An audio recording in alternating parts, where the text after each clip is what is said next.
Oportunidades de óleo e gás no país frente à pressão da transição energética. Um prazer estar com o geólogo Cláudio Jorge Martins de Souza, diretor da ANP. Boa tarde, Cláudio. Obrigado por ter aceito o convite da conversa. Boa tarde, Cavanha.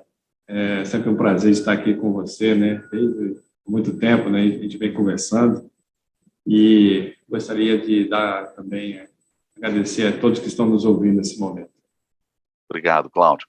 Cláudio, tem um ponto que chama muito a atenção, né? O mundo falando bastante na transição energética, né? Ao mesmo tempo, o Brasil com reservas de óleo e gás excelentes, né? 13 bilhões de barris de óleo, reservas provadas, mais 370, não sei se esses números estão perfeitos, bilhões de metros cúbicos de gás natural. E aí, o que o Brasil faz? Ele corre acelerando a sua produção, tem mais exploração para ser feita? Como é a sua visão em relação a isso, Cláudio? Olha, Cavanha, a gente tem que começar a fazer contextualizar um pouco, né, do que aconteceu nesses últimos 2, 3 anos aí, né?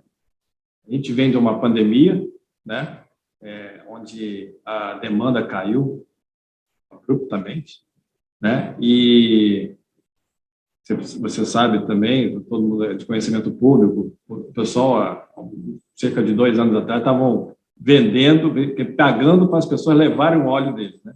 Não tinha lugar de colocar óleo. Estava uma oferta de óleo um absurdo, né? O preço caiu absurdamente e muito dessa conversa da transição energética, né? Então, muitas refinarias fecharam nos Estados Unidos, né? Em outros lugares do mundo.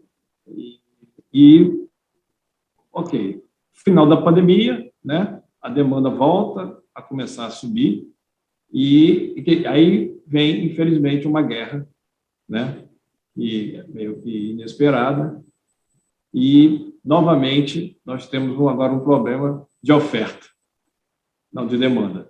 Então, você veja bem que essas coisas, a commodity de petróleo, ela muda, né? Muito rapidamente, né?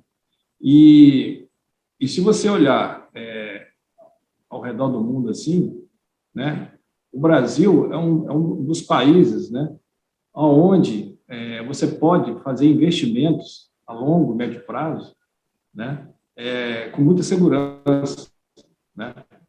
Em todo período da exploração, desde a abertura, né, da flexibilização do monopólio, não houve uma quebra de contrato no Brasil, né? Então, nós temos aí um pré-sal, né, que está produzindo maravilhosamente. Temos ainda uma margem equatorial aí que está a ser explorada, né? E aí vem esses adventos positivos da geologia, né? Temos aqui a exploração na Guiana, Suriname, onde o sistema petrolífero nosso é praticamente o mesmo, né? Então, a gente acredita que tem muitas oportunidades naquela região, somente foge do Amazonas, né? E então a gente acredita que existem muitas oportunidades de investimento no país ainda para essa área de exploração e produção. Agora, você falou de margem equatorial, Guiana, Suriname, mas esse é um projeto exploratório, quer dizer, o tempo para se explorar, descobrir, mapear e depois desenvolver a produção é longo, e aí a transição energética pressiona isso? Como é que é essa visão? Logicamente, né, Carol? Assim, se achava que existem previsões, né? O net zero em 2030, aí já passaram para 2050. Aí infelizmente, veio a guerra e o ensinamento que nós tivemos foi o seguinte: opa, espera aí, a transição energética vai acontecer, mas com segurança energética. Então, você não vai, é o que eu costumo dizer, né? O carvão não acabou com a lenha, o petróleo não acabou com o carvão e as renováveis não vai acabar com o petróleo. Eu acho que eles vão conviver, né, dentro de um market share aí que vai ser dividido, mas acho que vai ter por muito tempo ainda a questão da exploração do petróleo. Logicamente, que nós temos que fazer todo um ambiente regulatório, né, de segurança jurídica também, que proporcione, né, às empresas a vir investir no Brasil. Né? Nós já estamos aqui com vários processos de oferta permanente, um processo que muitos tinham dúvida no início, né, se daria certo ou não. A gente vê que hoje é um sucesso, Em dezembro, nós estamos aí prevendo a oferta permanente de partilha, né? Quer dizer, na área do pré-sal. Então, o que nós estamos fazendo dentro da agência é uma simplificação regulatória dentro de um arcabouço jurídico forte, para que as empresas possam vir rapidamente explorar, né, não só a margem equatorial, como as outras oportunidades aqui no offshore brasileiro. Quer dizer, essa visão dos incentivos, né, dentro da interpretação da palavra incentivo, né, quer dizer, ajuste de royalties também, oferta permanente para mais áreas, né, não só devolução de onshore. Águas rasas parece que está também em oferta permanente, Sim. né? Sim, pode. Pois não, por favor, por favor.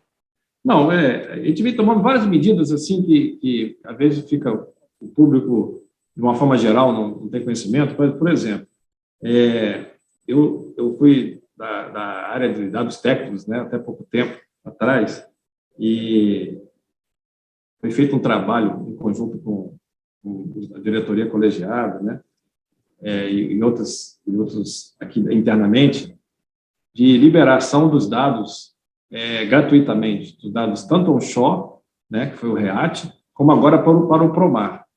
Então, isso é uma forma, porque o investidor, ele quer, primeira coisa que o investidor olha, as oportunidades, né, que são possíveis de menor risco. E para isso ele precisa de dados, ele tem que estudar os dados, né?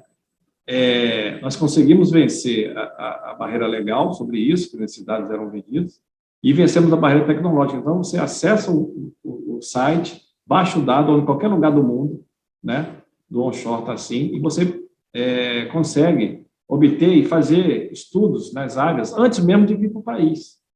Isso cria oportunidades, né? Para que as empresas estudem as bacias sedimentares brasileiras e vejam grandes players antes mesmo de bidar qualquer processo. Isso é muito importante na análise de risco das empresas. Voltar um ponto que você chamou a atenção e que eu não tinha lembrado de conversar, mas que é a margem equatorial, né? Quer dizer, a margem equatorial é uma formação geológica ali próximo, em outros países próximos do Brasil, que uma formação geológica parecida tem uma atratividade intensa, várias companhias de petróleo gigantes estão lá descobrindo e já fazendo desenvolvimento da produção, né? Como é que é essa oportunidade da margem equatorial? Como é que está a parte de regulatória, a parte de licenciamento? Como é que está isso? Olha, um dos grandes assim empecilhos da margem equatorial é justamente essa questão do licenciamento ambiental, né? Não, sem dúvida, é uma questão polêmica, difícil, mas a Petrobras, por exemplo, né, está enfrentando isso e existe previsibilidade aí que ela consiga talvez fazer o primeiro poço aí até novembro, né, no campo da Foz do Amazonas. E assim, eu comparo muito a margem equatorial como a ida do Brasil ao mar, né, do Guaricema. O pessoal não acreditava muito, mas a partir do primeiro óleo, pronto. A partir de que a gente encontra o primeiro óleo, né, eu acho que vai haver uma grande corrida para a margem equatorial, a gente acredita muito nisso, né, e, logicamente, com proteção ambiental, né, e aquela palavra mais, desenvolvimento sustentável, né. Então, as empresas estão muito conscientes, né, nesse sentido. Nós temos conversado muito com o IBAMA, assim também com os órgãos estaduais, né, dos estados, né, e a gente sabe que vai ser uma grande oportunidade para o país, a margem equatorial. Agora, Cláudio, quer dizer, hoje nós temos, eu não sei o número preciso, mas o que é 13 bilhões de barris de óleo de reservas provadas e 370 bilhões de metros cúbicos de gás natural, reservas provadas também. Mas existem estudos feitos até pela UERJ e outros que falam de recursos 10 vezes maior que isso, muito mais. Como é que a gente vai andar para provar essas novas reservas? Qual é esse mecanismo que está acontecendo? Assim, a exploração no mundo, de uma certa forma, ela deu uma arrefecida, né? As empresas, elas querem produzir, na realidade. Então, explorar está mais difícil. até porque o financiamento dos bancos, né, com essa questão da descarbonização, né, essa coisa toda veio, as empresas estão enfrentando dificuldade, né, nos financiamentos disso. Nós temos que incrementar o sistema, poder exploratório no país, né? Nós estamos agora, recentemente, a ANP vai soltar também uma nova resolução, por exemplo, sobre a sísmica do país, né? Dando mais prazo para que as empresas de sísmica, né, comecem façam seus SPEC, né, façam seus levantamentos e tenham mais prazo para recuperar esse recurso que eles investiram. Isso incentiva, né, áreas que ainda estão com poucos dados, né, por exemplo, que venha a haver mais dados. A gente costuma brincar, né, que o petróleo nasce na cabeça, né, do geólogo, né, mas ele só é encontrado com a broca, né? Então, a célebre frase do poço ao posto, eu assim, como eu venho de dados técnicos, eu vou te falar, não, dos dados ao posto. É preciso ter dados no país. Levantamento sísmico, geoquímica, gravimetria, né? Estudos vão indicar novos players que vai poder ter oportunidades para que as empresas invistam, né, sem um risco tão alto como se não houvesse dados. Você falou em dados técnicos, né? Quer dizer, dados geofísicos, de poços, etc., amostras, né? Isso está completamente aberto? Isso é metade aberto? Qual é hoje a regra de jogo para acesso a esses dados? Os dados hoje estão ficando... Eu te falei, né? Todos os dados onshore, por exemplo, são públicos. Seja o sísmica, poço, gravimag, né? São todos públicos. Inclusive o pré-stack, né? Logicamente, o pré-stack, como é um dado mais pesado, estamos falando aí terabyte, a gente não consegue enviar via internet, né? Que hoje os dados onshore você pode baixar via sua internet na sua casa, né? Qualquer lugar do mundo você baixa. Mas por problemas tecnológicos a gente não consegue baixar. Mas fazendo um pedido ao BDEP, né? Você pode obter esses dados onshore. E já começamos o movimento também para os dados offshore. A Ciência de Campos, por exemplo, já está disponível, né? E estamos aumentando essa disponibilidade de dados gratuitamente também das outras bacias. O dado pré-stack ainda offshore, ainda não, porque é um dado em petabyte, aí isso tem que vir por etapas, nós estamos vencendo as barreiras tecnológicas primeiro, né? Mas os dados praticamente do país inteiro já estão de livre acesso, gratuito, né? É só fazer o pedido ao BDEP, fica lá na UFP, e você obtém esse dado. E, com isso, novos estudos estão sendo realizados, novas oportunidades estão sendo vistas, os geofísicos estão desenvolvendo novos algoritmos, e eu acho que vai ser um grande incentivo para que as empresas venham explorar no país com menor risco. Perfeito. Agora, Cláudio, mudando um pouquinho de tema, indo para o lado da importação de combustíveis, né, que o Brasil, e eu acho que todos os países do mundo fazem trading, quer dizer, não refina tudo que produz, ou, né, sempre compra um pouco de fora, exporta. O Brasil tem uma equação até interessante, exporta, parece que 1 milhão de barris por dia de óleo cru, mas importa também, não sei, 400, 500 mil barris equivalentes de diesel. Como é que está essa visão, inclusive em relação a preço, essa discussão toda de preço? Porque o preço no Brasil é feito por quê? Pelo Brent, né, mais o dólar, né? E isso tem subido no mundo, e a gente aqui... Como é que está essa visão de vocês? Qual é a discussão de vocês na ANP? A gente tem uma visão seguinte, esse é um xadrez, né? É um xadrez, e assim, o que acontece? O preço está alto, né? Está alto no mundo inteiro, é um problema mundial isso, né? O petróleo, por ser uma commodity, é um problema mundial. Então, o Brasil não está livre disso, né? Então, nós temos conversado aí com o setor, né? Por enquanto, nós estamos com a questão de abastecimento tranquilo no país, né? Mas a gente não sabe, né, a partir dos próximos meses, como que isso vai estar no mundo, né? Nós estamos vendo aí, nós vimos agora, né, que a Europa vai cortar 90% do acesso ao óleo russo, né? E, com isso, ela vai ter que comprar de outros mercados, né? Então, nós vamos competir com a Europa nesses produtos, né? Então, assim, nós estamos monitorando isso diariamente, né? Conversando com o setor e acreditando que nós vamos passar por essa tempestade aí, né?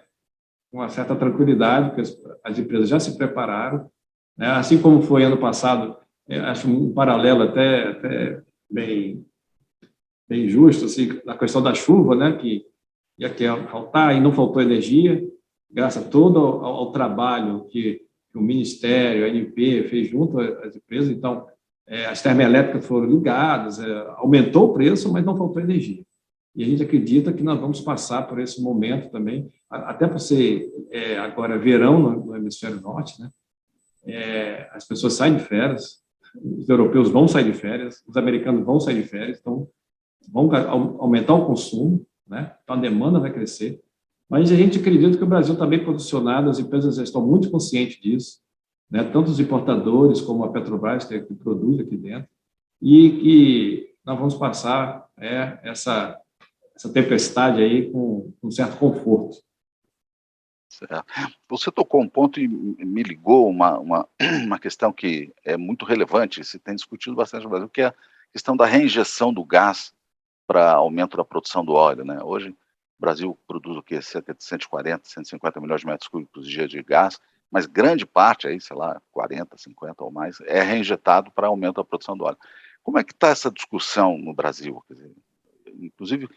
O que nós estamos tentando fazer é melhorar a questão, a mudança regulatória, né, nessa área do gás, com a nova lei do gás, para a gente reaproveitar esse gás, né? Então, outras rotas de dutos estão sendo construídas.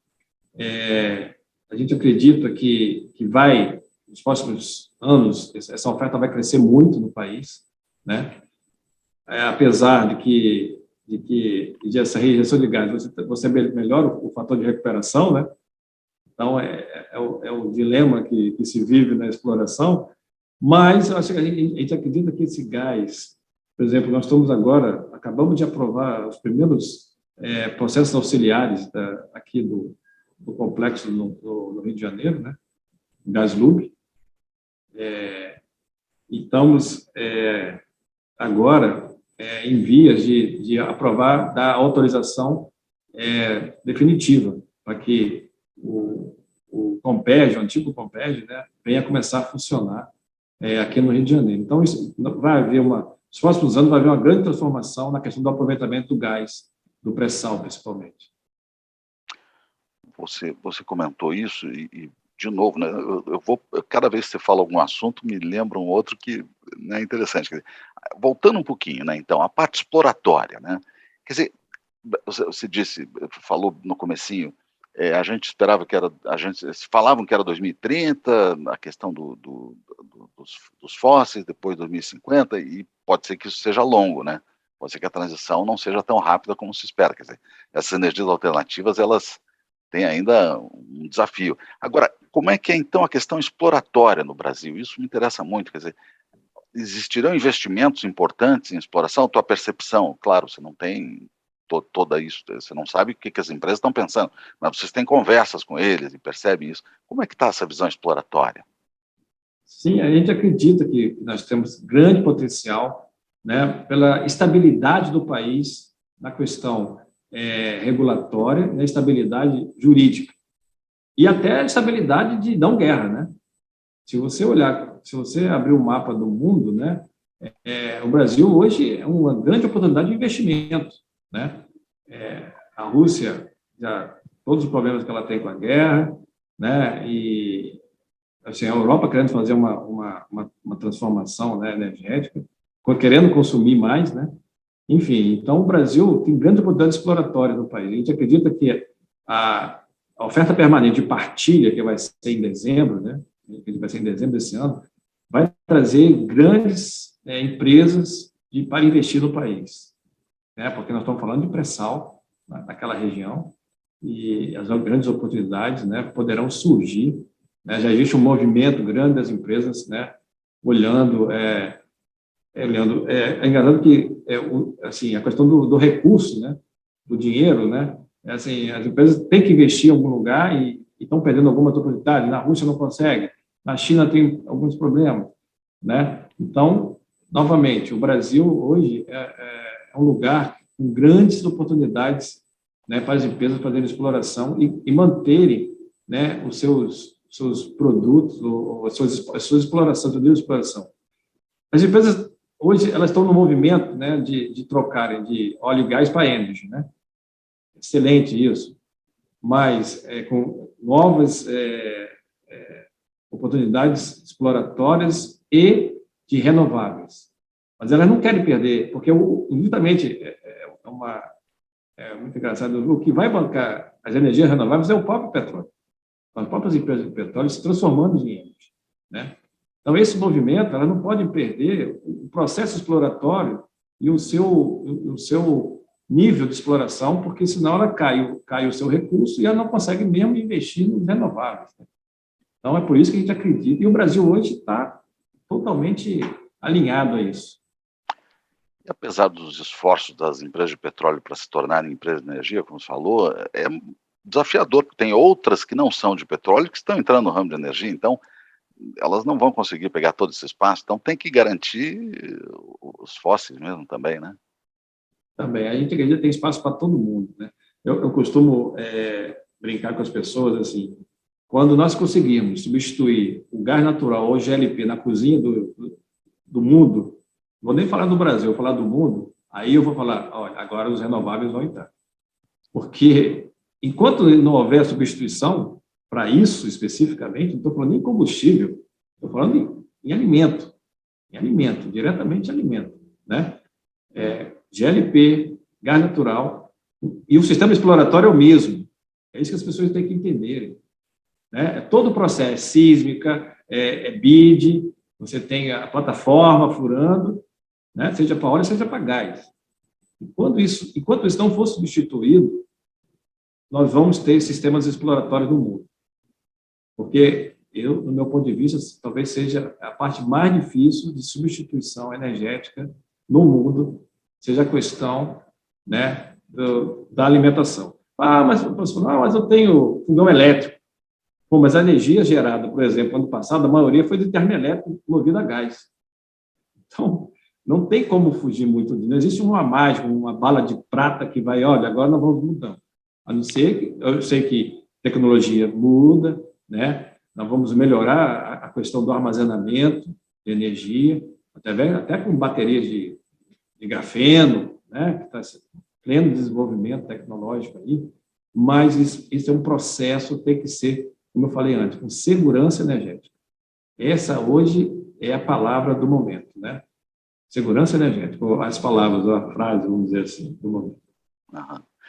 Cláudio, você como geólogo, e aí conhece também a parte de mineração, óbvio, né? As renováveis, elas requerem um grande esforço de mineração e tem também as questões ambientais da mineração, que ainda não está tão atento para isso, né? Como é que você compara o óleo e gás, a questão da exploração, do desenvolvimento da produção e a mineração dos metais e terras raras para os renováveis, em termos de meio ambiente e tudo mais?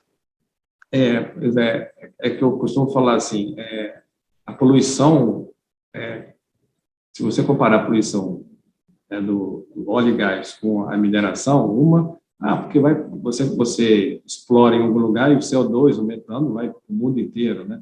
Só que a mineração é local, né?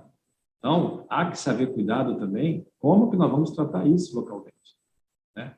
Porque a Europa não quer saber se você está tirando o lítio, o grafeno, não, ele está tirando. Ela quer a bateria, né? Ela quer a bateria para o seu carro elétrico. Ótimo, né? Mas de onde vai estar saindo isso? Vai estar saindo de quem tem, né? Nós temos uma das maiores concentrações de grafeno do mundo, de lítio, né? Então, isso vai ter que ser feito com muito cuidado. Apesar do carro também, não vai poder ficar sem o óleo, né? Porque é borracha, é plástico, toda questão de material. Então, vai ter que ser feito isso com muita parcimônia, com muito cuidado, esse desenvolvimento tecnológico.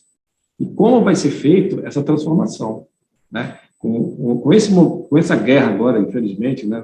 Está se aprendendo algumas coisas, né? Que não basta você sair de uma coisa que você sabe que você tem o gás, você chega em casa, tem um gás ali, né, você liga, só que na Alemanha, na Europa como um todo, você tem neve 6 meses ao ano, você não tem sol, às vezes não tem vento, né? A própria Alemanha agora está abrindo uma vasta área para explorar lignito, né? Moveu até cemitério, né? Está nos jornais. Então, porque o lignito é o mais próximo do nosso carvão, vamos dizer, mineral, né? Porque precisa. Não é porque eles são, né, não gostam de meio ambiente, alguma coisa, eles precisam, porque lá as pessoas morrem de frio. Se você ficar sem gasolina no Brasil, você vai andar a pé, de bicicleta, né? Lá não, lá você vai morrer congelado. Então, existe uma grande diferença, né, do hemisfério norte para o hemisfério sul nesse sentido, né? Sem contar, né, os países assim de terceiro mundo, né, que já usam lenha, enfim. Mas isso é uma discussão, né, que a gente poderia ficar aqui uns 3 dias discutindo como fazer essa transformação, porque como eu falei, o europeu podia não sair de férias, né, para não aumentar a demanda, mas quem vai convencê-los a não sair de férias, né, a não viajar, o americano? Então é difícil, a demanda vai crescer, né, e nós temos que tomar muito cuidado aonde o Brasil vai estar inserido nesse momento. Nós temos uma das matrizes energéticas mais limpas do mundo, né? O Brasil é uma das matrizes energéticas mais limpas do mundo. E muitas vezes acusam o Brasil de estar poluindo, né? Existe problema no país? Existe, mas temos que entender, né, como que esse movimento geopolítico está ocorrendo no mundo, né? E acho que o Brasil também tem grandes potencialidades da área de mineração. Mas é o que eu falei, desenvolvimento sustentável, né? Se nós também não pegarmos a oportunidade da exploração mineral desse momento, nós vamos perder um bonde da história. Então, é importante que o país tenha políticas públicas voltadas ao desenvolvimento, né, da exploração mineral, né, muito consciente da posição dele no mundo, né? E isso é muito importante para ele. O Cláudio, quer dizer, se eu fosse concluir sobre o que você falou, nós precisamos de todas as energias, precisamos andar em todos os caminhos. Sem dúvida, Cavanhaço, assim, eu costumo dizer, nós vamos conviver com todas as energias. Já convivemos hoje, né? O que eu falei no início, né? O carvão não acabou com a lenha, o petróleo não acabou com o carvão, o renovável não vai acabar com o petróleo. Isso vai conviver. Eu acho excelente. Por que não? Nós somos uma das matrizes energéticas mais limpas do mundo, aumentar, né, essa quantidade de energia renovável é excelente. E, assim, eu vejo o país, o Brasil, ele é gigantesco, né? É um continente, né? A gente tem cidades aqui, no Amapá, a linha do Equador corta a cidade ao meio.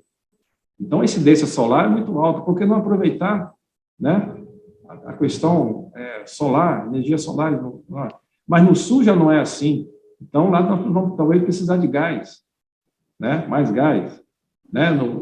Venta muito no Nordeste, de repente as eólicas. Então, esse tipo de geoestratégia, vamos dizer assim, é preciso nós termos muita consciência, né?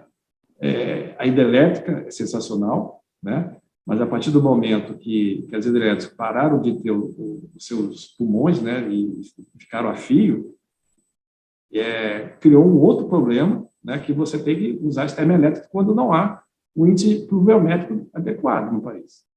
Então, o problema das renováveis, né, vou dizer problemas, é a questão natural, que nós não temos controle sobre eles. Não temos controle, né? A sorte que o Brasil é um país tropical, né, que nós não temos neve. Neve aqui cai numa quinta-feira, né, com hora marcada. A neve cai numa quinta-feira aqui com hora marcada, né? Então, nós não temos grandes problemas climáticos extremos no país. A gente consegue conviver, né? Então, eu acredito que essas energias, elas todas vão estar, em algum momento, vai ter carro elétrico? Vai ter carro elétrico. Agora, você imagina, Carvalho, Copacabana, você conhece muito bem, para quem não conhece, Copacabana são edifícios de 15 andares, né, 18 andares, né, com, assim, sei lá, tem 10 apartamentos por andar. Se metade tiver carro elétrico, chegar em casa às 6 horas da tarde e ligar seu carro elétrico na tomada, o que vai acontecer? O sistema não vai aguentar, entendeu? O sistema elétrico brasileiro já tem aquele problema do horário de pico, né? De 6 às 8 e tal. Excelente o sistema elétrico, ele está preparado para isso. Mas se todo mundo começar a ligar seu carro elétrico, como liga o seu celular quando chega em casa, carregar seu celular, imagina se carregar, não carregar seu carro elétrico em Copacabana. Milhões de habitantes. Então, e de onde vai vir essa energia? Então, nós temos que tomar muito cuidado com essa transformação, né? Eu acredito que vão ter, já tem, né? Já está crescendo, a questão de carro elétrico, apenas já é muito alta, mas é preciso saber de onde vai vir essa energia para carregar, para abastecer esse carro elétrico. Outro dia eu vi uma foto, né? Nem uma chave, era uma foto que tinha nos Estados Unidos um carregador elétrico e tinha um motor a diesel abastecendo. Então, chega a ser inusitado, mas era verdade, estava lá a foto. Então, não adianta você, né, fazer um sistema para carregar carro a diesel, ou mesmo até a gás, né? Então, nós temos que repensar. Talvez a energia solar vai ser uma solução para isso, né? Mas o que você falou, né? Tem a questão de sazonalidade, ciclo, intermitência. Intermitência, pois é. Por isso que eu falei, a palavra hoje é segurança energética, né? Essa questão que a Europa falou, opa, espera aí, né? A gente está querendo ir para um lado, mas espera aí. Aí já estão dizendo até que o gás natural é renovável. Já falaram em voltar à energia nuclear. A Alemanha está falando, ela fechou quase tudo, tem só 3, pode... É por isso que fazer a coisa assim, um planejamento, porque ninguém esperava a guerra, mas, né, se você tem ninguém esperava isso, essas intermitências, né? Ninguém espera uma guerra assim. Mas tem que se pensar. O Brasil não vai entrar em guerra, obviamente, né? Mas ele não pode virar modinha e sair, agora vamos acabar com a exploração de óleo no país, que vai ser renovável. Tá, mas cadê o renovável? Eu costumo falar isso, né? E recebo muitas críticas. Enquanto não resolver o problema da cozinha no Brasil, a gente vai ter que usar a exploração de óleo e gás no país, né? E eu falo cozinha, mas como uma forma geral, né?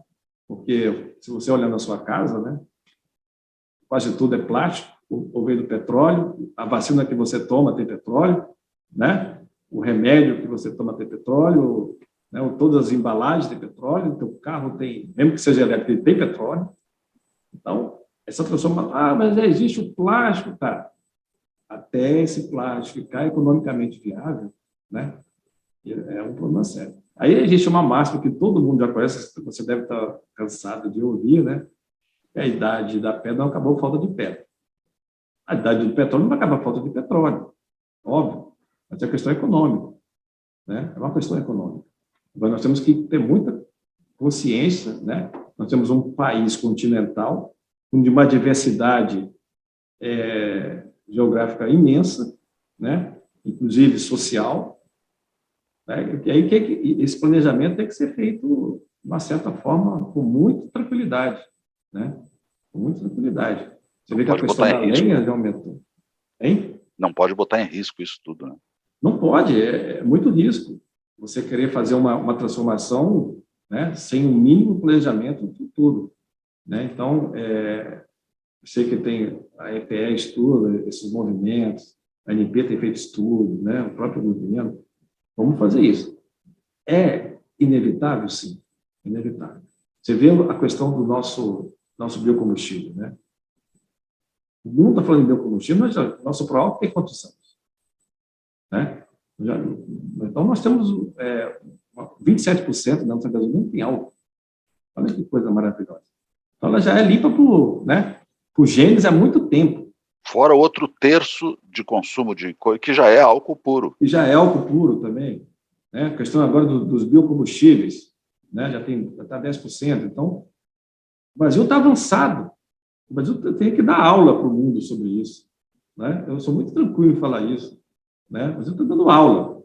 Nós temos biocombustíveis, somos o segundo maior produtor de biocombustível do mundo. Então, quer dizer, isso talvez seja bom, porque até um freio, um colchão, né? Essa questão do diesel, da falta e tal. Enfim, são questões que o Brasil já faz há muitos anos, né? A questão da energia elétrica, vem de hidrelétricas, né? Então, nós já temos, assim, estamos avançados nisso. Eu acho que o mundo tem que aprender um pouco com a gente. Tá certo, né? tá certo.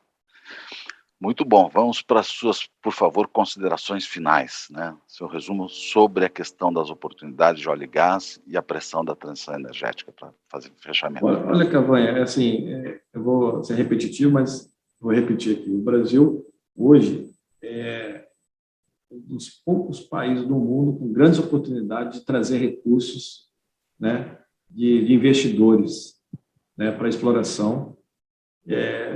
Não estou falando não só a margem equatorial, que está bem incipiente ainda, mas até na questão do pré-sal agora, que vamos ter uma rodada de oferta permanente aí. Acredito que vai ser um sucesso essa rodada, né? Pela estabilidade, né, regulatória, jurídica, né, e até mesmo política, vamos dizer. O Brasil não entra em guerra, né, não faz nunca se quebrou um contrato no país, né, desde a flexibilização do monopólio. Então, o Brasil tem grandes oportunidades de trazer investimentos, né? E nós temos visto aí o onshore, cara, a diversidade de empresas que estão no onshore hoje, né? O trabalho que vem sendo feito aí pela ABPIP, sensacional. A Petrobras saindo do onshore, né? E vendendo seus ativos para outras empresas. Quantas empresas estão crescendo? A produção do onshore está crescendo assustadoramente, né? Existe já previsões aí de crescimento de mais de 40% da produção onshore. E a produção onshore tem uma coisa muito, muito interessante, né? Ela é investimento direto na cidade, né? Geração de emprego e renda. Então, ela é direta ali. É o cara que monta o restaurante, é a lavadeira, sabe, é o cara do lava-jato, enfim. Ela consegue atrair investimento para o interior do país. Isso é muito importante. É muito importante, né? Ela descentraliza o investimento, né? Então, o onshore ele tem uma função não só energética, mas como social, vamos dizer assim, fabuloso. Fabuloso, né? O que a exploração de óleo e gás faz no interior do país, né? E vários exemplos estão aí, né? E eu acredito também que isso vai haver um grande crescimento ainda na parte onshore. Perfeito. Geólogo Cláudio Jorge Martins de Souza, diretor na ANP, muito obrigado. Foi um prazer ter conversado com você. Obrigado, Cavanha. Desde o nosso primeiro Café com Cavanha, nós conversamos alguns anos atrás, e se você pegar o Café com Cavanha, praticamente tudo que eu falei ali aconteceu. Lembra que dados técnicos, disponibilidade de dados técnicos, de graça. Tornar os dados fáceis de transacionar. Hoje o BDEP recebe praticamente todos os dados pela internet com link, direto com a Petrobras. Então, praticamente não existe mais fita, CD, cartucho. É tudo online. Uma mudança rápida, hein? Mudança. Outra mudança também, silenciosa, né? Eu falo que é uma transformação silenciosa, essa transformação não só de energia, mas de volume de coisa, tecnologia, né? Então, eu acredito muito nessa questão da transformação, né, que o país está passando agora. Muito bom. Obrigado a todos que nos veem. Obrigado, Cláudio. Muito obrigado.